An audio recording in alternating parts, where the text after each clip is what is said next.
People are more inclined in thinking about the here and now than what's going to happen a week from now. They don't want to think about the future the same way as they don't want to think about the past. The past is full of trauma. The past is full of pain. The past is full of hurt that was done to them as children, as teenagers, and as adults. So why would you want to think of that? I've had many of my clients come to me and say, I don't want to talk about the past. You know, that's why I drink. You know, I want to forget about the past. Society says, you know, if you're traumatized, you're weak. Well, a large part of it is that it's, look at me, I've never needed help. You know, well, of course you've never needed help. Did you ever question that you know, where you're going to sleep tonight? Have you ever questioned whether you are going to live tomorrow? There's no question about why people are on the street. We've done it all. We know it all. It's how can we help people get off the street? Well, there's a place that I decided in Ottawa where I found comfort, and it was sort of hid away from everybody. See, this is where the camp is down here. Yeah, this is my old sleeping bag and everything, okay? This is the camp, this was a plastic that was here. There's a little fire pit. I used all these trees, and it was, all this area in here was all the camp, eh? I used to sleep right here. This one spot, set up my bag there. Have, maybe if I had a blanket or something, just lay it out. Just sleep. Wake up, look outside. Kind of got my own view of Ottawa. This is Kulak. They used to use it. One day used to live in igloo. One day have too much flame. One person don't know how to lit it up. We would wake up with a black nose. I try to get involved with my culture. I'm proud to be Aboriginal on the outside. I try to smudge every day as much as I can. It helps me cleanse my inner being, I guess. It just makes me calmer. Now I feel calm. I feel much better now.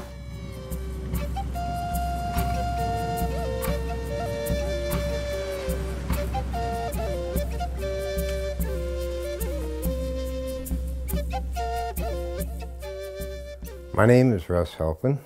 I'm a Métis man from Manitoba. I am a Housing First Base case manager here at Whelan, and I help people get off the street. I help our people get off the street. My name is Chris Whelan. Today I'm a peer support worker, an outreach worker, where I can help people. I became homeless due to addiction and hurt inside, not knowing how to heal. You get locked up in a world, you know, and you feel so numb. You feel so numb in that, and you wake up in the alcoholic state and that, and you don't know where you went or anything, and you know, people just sort of brush you off down because nobody wants you around like that. I spent about a lifetime on the streets, you know. I'm Martel, I'm 18. Haven't really done anything with my life yet, so getting somewhere, trying to, anyways.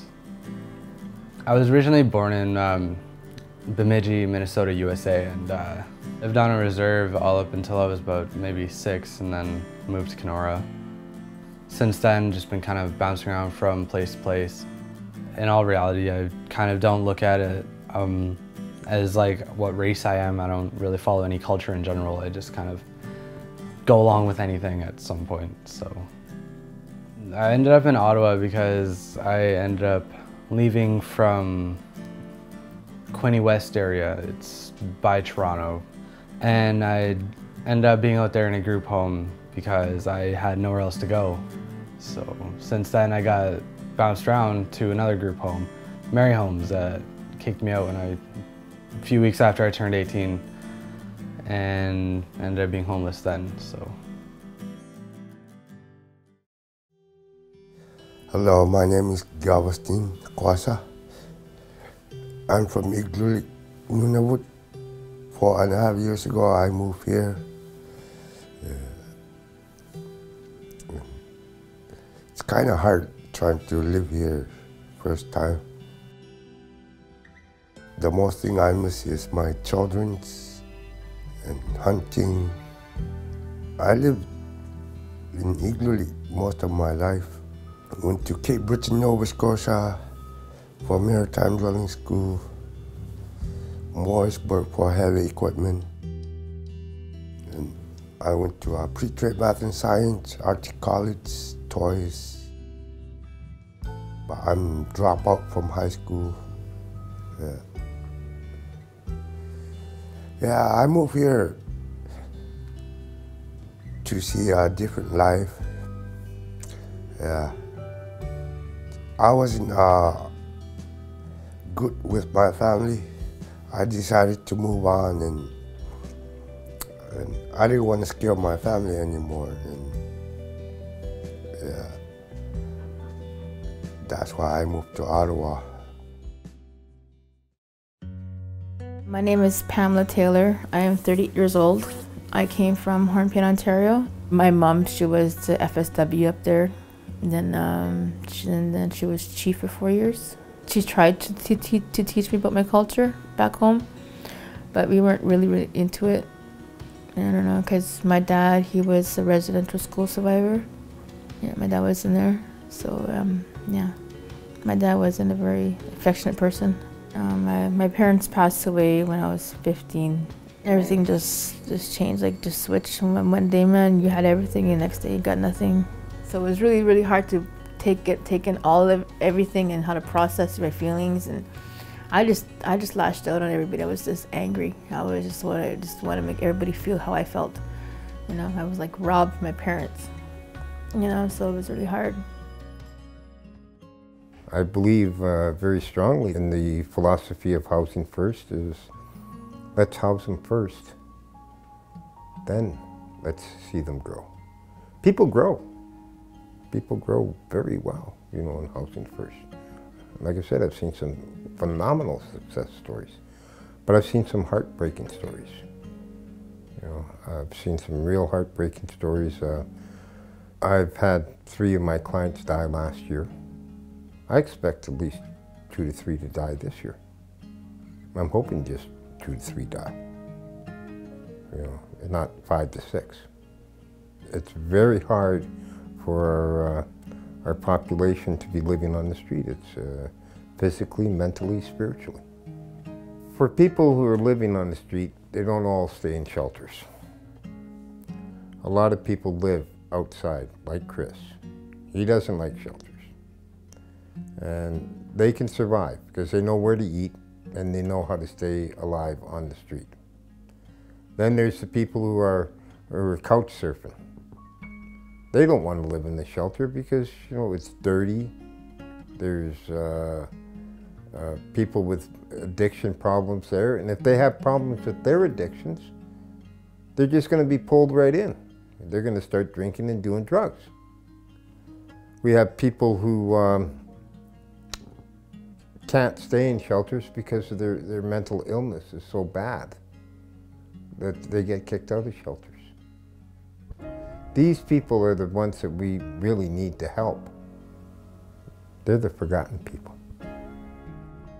The residential school system, all the policies for assimilation, the one thing they have in common is breaking family up. I'm sure everybody's aware of that. And the people who made these policies, I don't think they thought of the ramifications of that, what that does to people. And for myself, I'm a 60 scoop, so I was apprehended at 14 months and raised in foster care. So I never really had a place where I was able to root myself. A lot of the homeless, a lot of the people I work with, a lot have been affected by these policies. 60 scoop foster care. I really don't think I have many clients that have been raised in a loving home. You know, I've stayed in the shelters here. I've stayed in shelters probably almost every city west of here, and it's very depressing. And it's hard to feel good about yourself waking up in them places. It's hard to stay motivated, to stay sober. It's a difficult journey to stay sober in them places. Just being an Aboriginal male, it's difficult getting an apartment. I mean, I have a job and I make fairly decent money, a steady income. I've gone to a place and talked to them over the phone. And when I went there, they said they rented it out already. So I don't even argue anymore. I already know, and there's no point in arguing. I just go to the next one. And I'm still looking for an apartment, by the way. Ottawa has a large Inuit population. As an urban southern centre, we estimate that it's anywhere from 4,000 to 5,000 individuals of Inuit origin in Ottawa. And people come to Ottawa for many, many different diverse reasons. I currently manage 14 full-time staff, and many of them are classified as cultural workers attached to the housing program. Even for folks with pensions, such as Ontario Disability Support Program, it's very hard to find a place that they can afford on their own.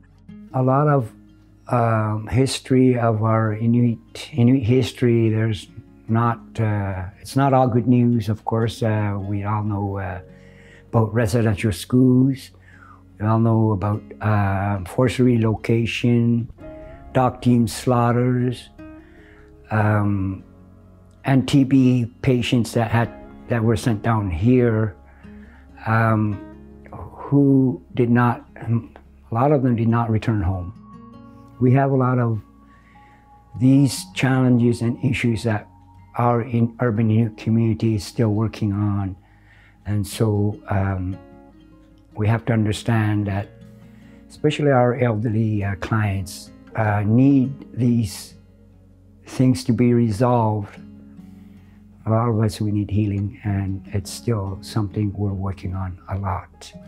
So we have to understand that if we can help them in that area, then it's still a lot of work to be done. I slept on heat grates so we could keep warm, and we used to cover it up with cardboard. And the hot steam from the city buildings and that would blow out. Or we'd find a hospital or something like that. It's got the hot air ducts, and we'd put our sleeping bags on that. And we had army sleeping bags and everything like that. We weren't really cold because we'd hang the sleeping bags on the fence to dry them out, you know.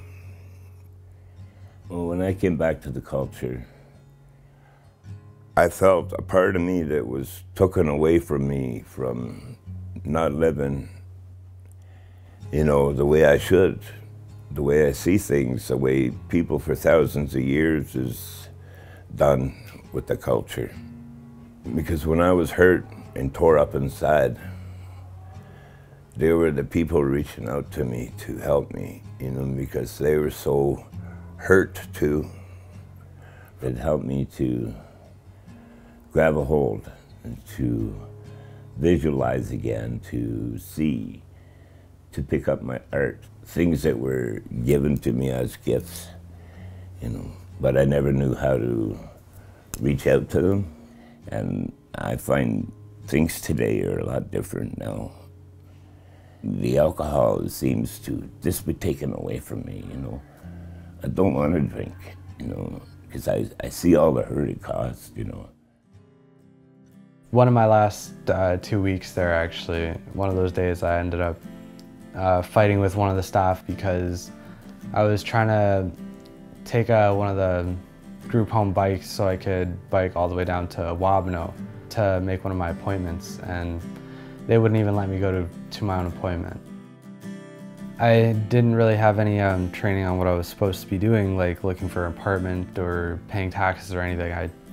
Even if I am Native, I should probably still know how to do it just in case, but they didn't teach me how to do anything. They really didn't help me look for a place, so I was supposed to be going for a housing appointment with Wabno, and I still made it, but only because I had gone AWOL, so it was kind of a rough day for me, I guess.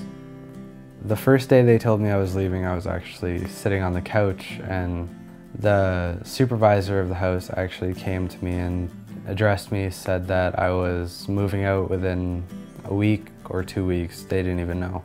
They just wanted me to pack my stuff, get ready to leave, that whenever they wanted me to. I ended up going, grabbing all my stuff, putting it in things, and they dropped me off at the mission.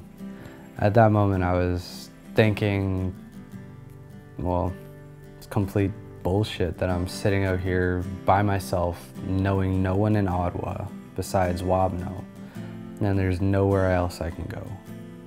I only stayed a night at the mission because the first night I was there, I ended up getting bed bugs and scabies at the same time. It wasn't fun for me, so I left from there, and I went the Salvation Army on George Street, and I put my stuff into storage with them for a few weeks, and I went back, all my stuff was gone, and all I had left was the backpack that I had and the few clothes that I had. I ended up going out one day and just looking around, scouting spots for sleep, and I ended up finding the Rio stairwell. Ended up staying there for a while and just hung out. I didn't have a choice. I mean, I did, but I'd rather sleep outside than have bed bugs or scabies. There are days where it's been complete crap, and I would just try to find a place to stay, and there wouldn't be anywhere to go at that time, so I'd end up still sleeping on the sidewalk. It'd be cold or something, and it just wasn't enjoyable. But the days that it was fun, typically it would be with me and a couple other people, and there'd be good days where we wouldn't even have to panhandle, and in the morning we'd already, just by sitting there for an hour, we sometimes get at least $100 or so, and just with that we go get food, maybe smoke a little pot here now and then, just kind of relax for that day. Lots of times I got kicked out from shelters from drunk. Yeah. I guess I get violent when I black out. I'm not sure. Yeah. But most times, shelters, when it's cold, get full, or when it's raining. And if I don't feel like staying in the shelters, I would just stay outside, away from downtown. When I was staying outside, we would go drink every day, like 1 or 2 60-pounder a day. I don't know what's going to happen next after drinking in the street. Sometimes I used to sleep in the buses to stay warm, take a ride from start to end, do it back, do it again, yeah. When I couldn't get a bed, I would go somewhere and sleep where there's no rain or cold. But I'm just home now most of the time. Even my friends ask me to go drink with them, I just tell them I want to be home. Yeah. I ran away after my parents passed away. Yeah, that was very, I don't know, I just didn't want to listen to my auntie. I started to go out here and there and, try to experience my teenage years, because I didn't really experience them. Then I started using drugs in October 2006. I started using crack cocaine. And my kids were apprehended in the end of November 2006. And then I didn't see them for a year because of my addiction. I just felt I failed as a mom, you know, and it was just so hard. I just couldn't quit, you know. I just thought about that high every day, even though it was like, it's really bad, you know. It's a really bad addiction to have, you know. But I came a long way, you know. I'm proud of where I am right now, because I know I fought for my daughter Abigail. I told myself, I don't want to have her hating me or resenting me for what I did for my selfish reasons. So that's why I fought for her, and then I fought for my other kids. It's been a year now. I had Abby back, because I had to put her in temporary care when she was born, because I knew that I was going to relapse, you know, which I did. 2 weeks after I had her, I went back to my old self again, you know. And then I just said, no, I can't. I stopped, and I went to Oshki, went to shelter. Then I went to rehab, 20-day program, Benabawaka and Glen River. And that was an eye-opener, and that really, really helped me a lot. But it could have went worse. It could, like, if I didn't go to treatment, and then if I didn't, you know, go to my visits for my kids, if I didn't, you know, go to my supports, you know, I could be where those people are right now, you know. But then I told myself, I don't want to be that person no more, you know. I'm tired of not eating every day because of my addiction, you know.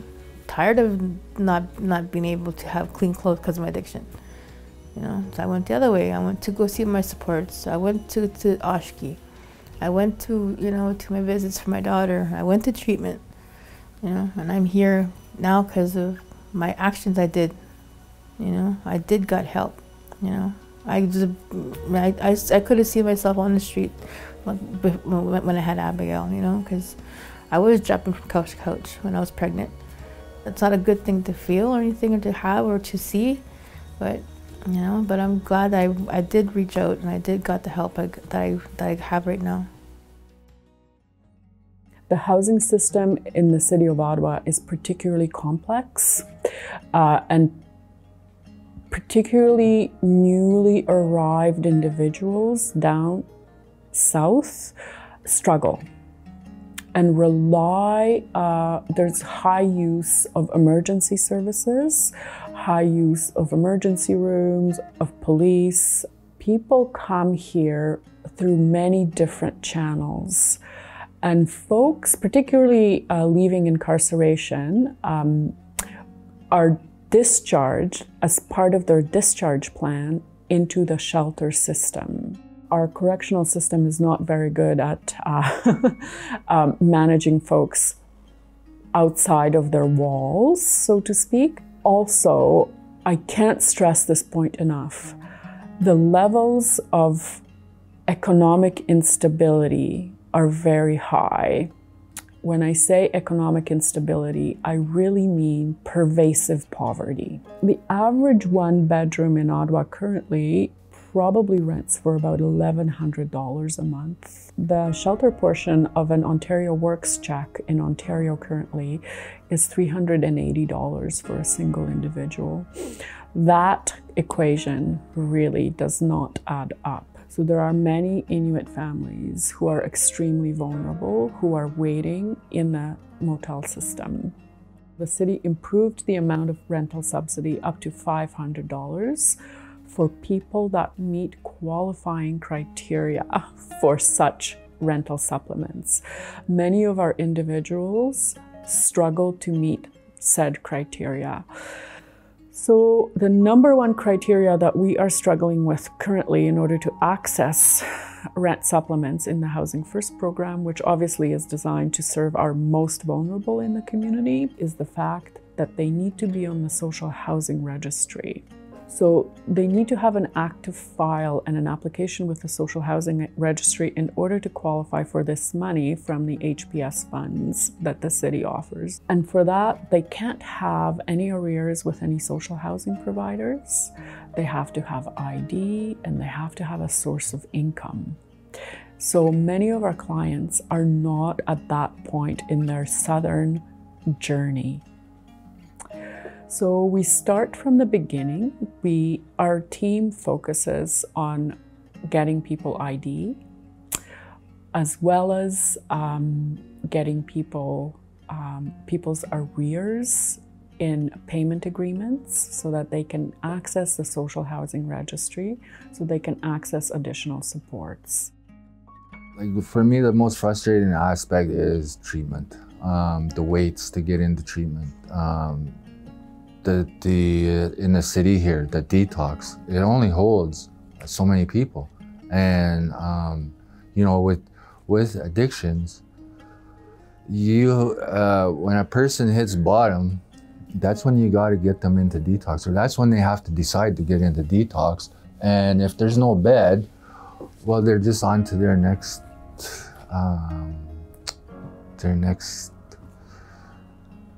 drunk or their next high. If I had a wish, I wish they had more units for people, more affordable housing. It would be nice that they got away from this mega shelters and move more towards have apartment buildings with guys with their own keys, their own place. The Indigenous sector has been advocating with the funder to make some major changes since Housing First programming began at the City of Ottawa, which was April 1 of 2015. So we're talking 3 years now. In order to qualify for services, every individual in the city would have to have this test done. And the Indigenous sector felt that it was really the tool not designed with the Indigenous lens and had some really offensive and triggering questions asked of its participants.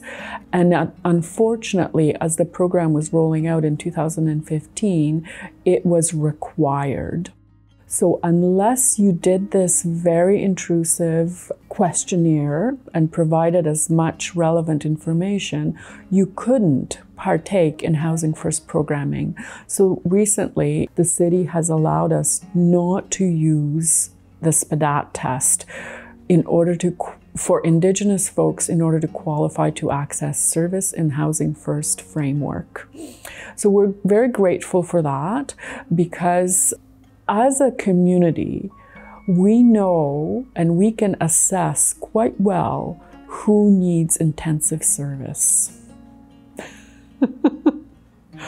We do not need to be told whether someone is deserving or undeserving of service.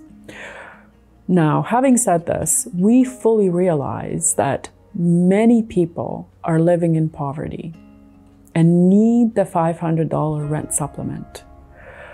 And we know that there aren't enough rent supplements to go around for everybody. Housing First programming is not put in place to get rid of poverty. It's put in place to specifically help individuals that need enhanced level of supports. So the city has been really great in eliminating some of the barriers and also increasing the amount of actual rent supplement. But some of the barriers persist. It's hard for our people to not want to feel part of something. And that's what happens to them on the street. You know, they get into trouble and they're left on their own. So being abandoned it means that you don't trust. And if you can't trust people, you're not going to ask for their help. And if you don't ask for help, you're not going to get any help. When I came to Wabana, me and Russ got introduced and that, and so much that Russ seen in me, and I seen in Russ that he's doing. Like Russ sees that I want to have to help people heal You know, it's a gift from me. I'm finding stability, I'm finding myself. The Aboriginal facilities here in Ottawa are so good for people. You know, we got all kinds of different opportunities of drumming, learning how, and doing a lot of things, their culture. And this place is giving me a home to stay that I didn't have for a lot of years, you know. Just running from city to city, back and forth from Ottawa to here to Toronto. I wrote a piece in the paper to never give up, and I didn't. Living with John Howard Society, ADS, is kind of, it's okay certain days, other days it's kind of just don't really want to leave, so. Wabno is actually helping me with my IDs, and because I recently just got robbed of all my IDs, my phone, and a couple of other things that were valuable to me. And they're actually going to be helping me get my IDs when I go in for Sandy Hill and things like that. And I even sometimes still go in for counseling with Wabno, random times mostly now. So, and I've usually gone for housing meetings or just to hang out with other people in general. They usually have nights where people get together, hang out, have fun. So better than sitting at home sometimes. But having my own place compared to being on the street is actually a lot easier than just being on the street, because when I have my place, I can just think about getting food rather than being warm every night. Got my own bed, so it's comfortable. Otherwise, the cement's usually cold. Well, if I had anything to say to any of the group home kids or father's kids or any kids in CIS care, I would just think of it as prove them wrong. Don't let them think that you're stupider than you are or that you think that you can't do something, because everyone has the potential to be someone rather than be nothing. I'm trying to get my life together. I'm going to be going back to school. I'm going to hopefully get a job soon, everything, rather than just do nothing with my life. The only thing that's really important to me is just living, because I know giving up would be just ending a game. Life is just one giant game that you just gotta tough your way through. Can't give up. It's something that I think can be beat, but just depends on your outlook on it. When I got here first time, I didn't really have supports. I was just on my own, moving down here. I would stay in shelters unless if I have a place.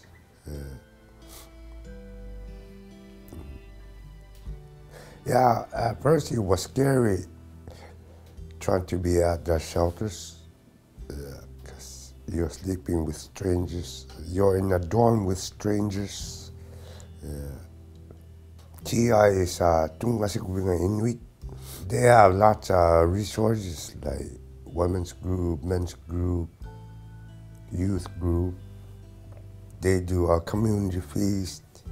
They have all kinds of help like healthcare and housing support, addiction program. I would suggest them to get a housing support at TI, and maybe they can get subsidized house and good place.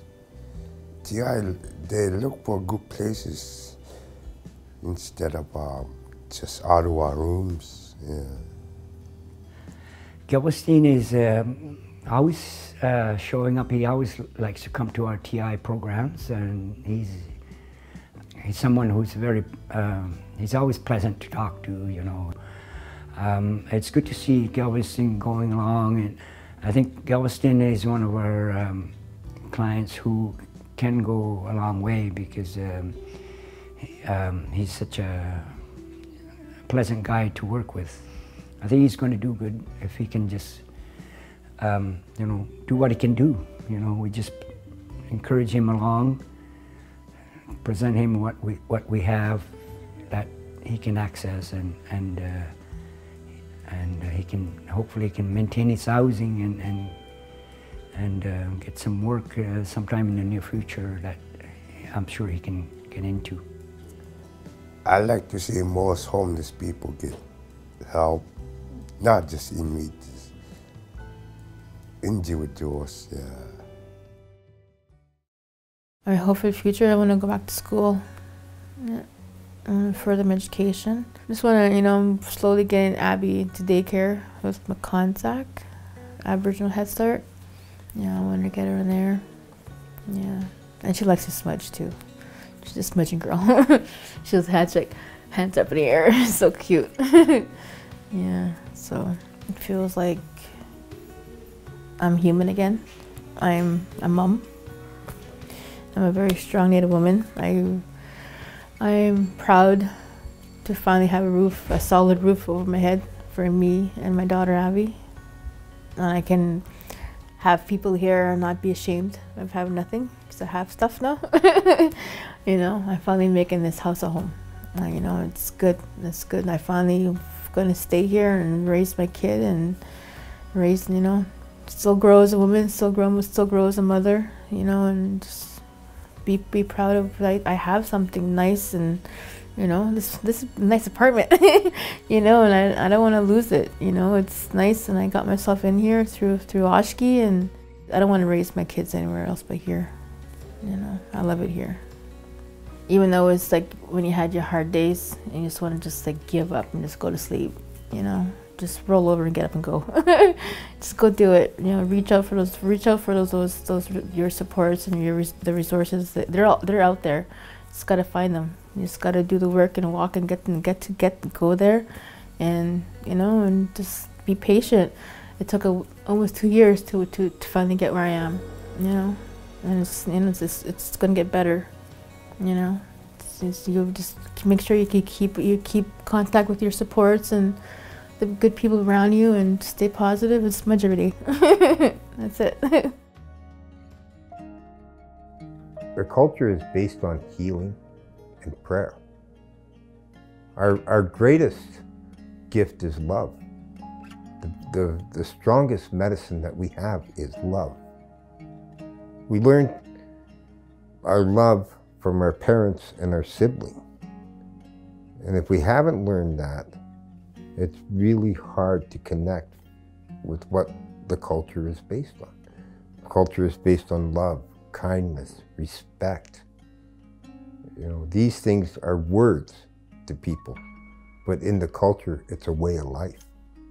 Being in these foster homes and stuff, a lot of my role models were just tough guys from prison. I had wrong role models, but when I was that age, there was powwows and stuff, but not enough. And I see that today, that and it's encouraging. I see a lot of our youth getting into our culture, getting into singing, getting into dancing, getting into ceremonies. And I always wonder, if I had that when I was 16, would I have experienced what I experienced? I didn't know who I was, had no skills. I look back now, and I really don't know how I even managed, but yeah. I also like to try to get them into the culture. It's unbelievable what we can offer them for cultural. Beating, drumming, we make shakers, we make drums, we make talking sticks. We have elders that come in from all over to give talks about what they need to know, the teachings. We teach them about smudging, we teach them about the past and what their role was in the past, with the culture. We try to get involved in nature walks. We get them involved in medicine walks. So we try to get them involved in their culture, what they want to do in their culture, not what we think they should do. I have been privileged to help with those 4 stones. I helped find the stones and collect them with Chris. Each individual has put their story, their feelings, the way they see themselves or they see the world on that stone. We have 7 teachings that have been passed on for thousands and thousands of years. One of the teachings is courage. Courage isn't about standing up and, being a fighter, and getting out there and forcing your way through the turbulence in life. Courage to me means the courage to change. These 4 people who have told you these stories, they have shown their courage, not in standing up and telling their stories, but in living their stories. They lived the change. They've had the courage to change. And that's what they really brought to the table for others to share. Everything we do is about healing. Everything we sing about, everything we pray about is for healing, for good things to happen to people. And if we're going to say a prayer for people on the street, we're talking about their suffering and how they're suffering and why they're suffering. And we want to be non-judgmental. We don't know where they came from, what happened to them, why they feel that they can't be part of the people and they're off on the street and they're drinking and they're doing drugs and they're hurting themselves, they're suffering. As I started my journey on the Red Road, I learned more and more about how our people are suffering because of what happened in residential schools, what happened on the reserves, how they were treated, and it made more sense. These guys the guys on the street are trying to show us that this is what happens when we don't follow our way of life, the Red Road. They show us that, there's a lot of pain, there's a lot of suffering out there when we don't do the work that we're supposed to be doing. And until we start approaching it from a cultural point of view, where we're going to start saying, hey, let's heal, not judge. Let's try to find a compromise and try to find out why we're hurting instead of judging people because they're hurting. One of the things that people always forget is that it does not matter who you are, you could become homeless. I just pray that all the people, all of us, have some love so that we could care for the homeless and that they themselves have love for themselves so that they could eventually get off the streets and get their own home, as they should.